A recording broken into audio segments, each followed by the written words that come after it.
Some people can't stand the idea that their neighbor might have nicer things than them. For me, that person was HOA Karen. I'd recently bought a new car, a sleek, cherry red Mustang GT. It wasn't just a car, it was a dream I'd saved up for years. And when it finally rolled off the transport truck into my driveway, Karen was conveniently walking her dog right past. She stopped dead, squinted at the car and said, "Oh, so you're the one showing off." I ignored her. Figured that was the end of it. But no. A few days later, I pulled into my driveway after work. As I clicked my garage remote, the door rolled up and there sat my Mustang, parked safely inside. I was smiling ear to ear, until I heard a screech. Thief. Stop him. Karen came running across the street, phone in hand, screaming like I'd just hotwired a car in broad daylight. That's my vehicle. He stole my brand new car. I want him arrested. At first, I thought she was joking. Then I realized she was actually on the phone with 911.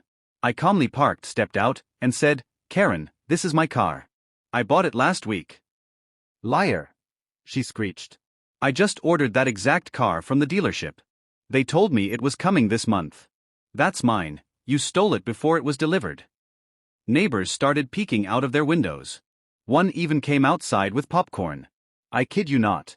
Within minutes, a patrol car pulled up. 2 officers stepped out. Karen ran to them, sobbing like she was the victim of grand theft auto. "That man stole my car. I want him arrested now." The officers looked at me. I handed them the registration and title, both in my name, both dated last week. I even offered to show them the financing paperwork on my phone. Karen crossed her arms. Fake documents. He probably printed those online. Look at him. Does he look like someone who could afford that car? That was the wrong thing to say. One of the officers raised an eyebrow. "Ma'am, are you implying he can't own this car because you think you deserve it more?" Karen sputtered, backpedaling, but the damage was done. I smiled, clicked my key fob, and the Mustang gave a sharp beep beep as the lights flashed. I opened the door, revved the engine just for good measure, and said, "Still think it's yours?" The officer chuckled. "Looks pretty clear to me." Karen's request. No. "That's my order." He stole it. Arrest him. The officer sighed. "Ma'am, filing a false police report is a crime. And harassing your neighbor isn't going to help your case." Her face went beet red as the realization sank in. The other officer quietly asked if I wanted to press charges for harassment. I declined, figured public embarrassment was punishment enough.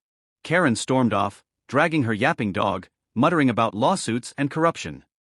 Here's the best part: 2 weeks later, her own car finally was delivered. Same model, same color. Except hers came with a big dealership sticker on the back and temporary paper plates. Everyone in the neighborhood knew immediately whose car was whose. And every time she drives past me, she glares daggers while I just smile and give a friendly wave. Moral of the story: if you're going to accuse someone of stealing a car, maybe wait until yours actually arrives first.